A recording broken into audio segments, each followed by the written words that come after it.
জনগণের পক্ষ থেকে, এলাকাবাসীর পক্ষ থেকে, আমাদের পক্ষ থেকে লিল্লাহে তাকবীর, লিল্লাহে তাকবীর।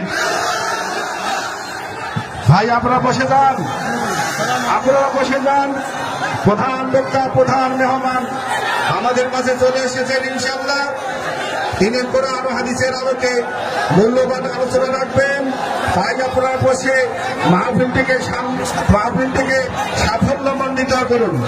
আপনারা গন্ডগোল হই হাল্লা না করে আপনারা সবাই বসে যান। ভাই আপনারা চিরিবন্দরের যুবক ভাইয়েরা, মুরব্বী আব্বাজানরা কেমন আছেন আপনারা সবাই? যারা আমরা এত বড় একটা আয়োজন করতে পেরেছি, যুবক ভাইয়েরা বিশেষ করে শ্রম দিয়েছে। আর আজকে আমি যা দেখতে পাচ্ছি, যত শ্রোতা আজকে মাহফিলে এসেছে তার 90% বেশি আমার কলিজার টুকরা যুবক ভাইয়েরা আজকের প্রোগ্রামে এসেছে।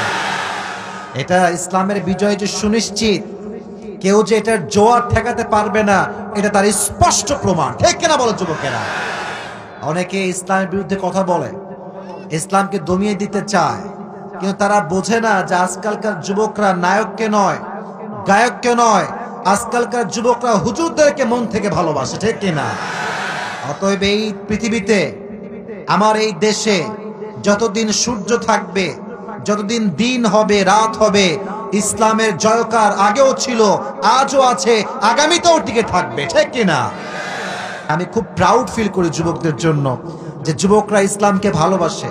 আপনি দেখেন যুবকদের টাইমলাইনে আজকে মাশাআল্লাহ ইসলামিক লেকচারারদের ওয়াজ শেয়ার দিয়ে ভরা আছে, তাদের টাইমলাইনে ওয়াজ ভেসে বেড়ায়।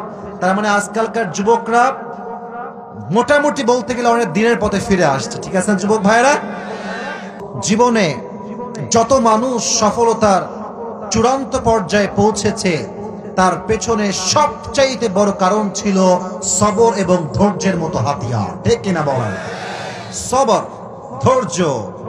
এই ধৈর্য এমন একটা গুণ যে এটাকে বিলং করেছে, তার সফলতা কেউ আটকাতে পারে নাই। আর যে অস্থির হয়ে গিয়েছে, ধৈর্যশীল হয় নাই, তার অসফলতা কেউ আটকে রাখতে পারে নাই। ঠিক আছে না যুবক ভাইরা? ধৈর্য হচ্ছে জীবনের সবচাইতে দামি, একদম বড় সম্পদ। এর চাইতে বড় সম্পদ পৃথিবীতে আর কিচ্ছু হতে পারে না।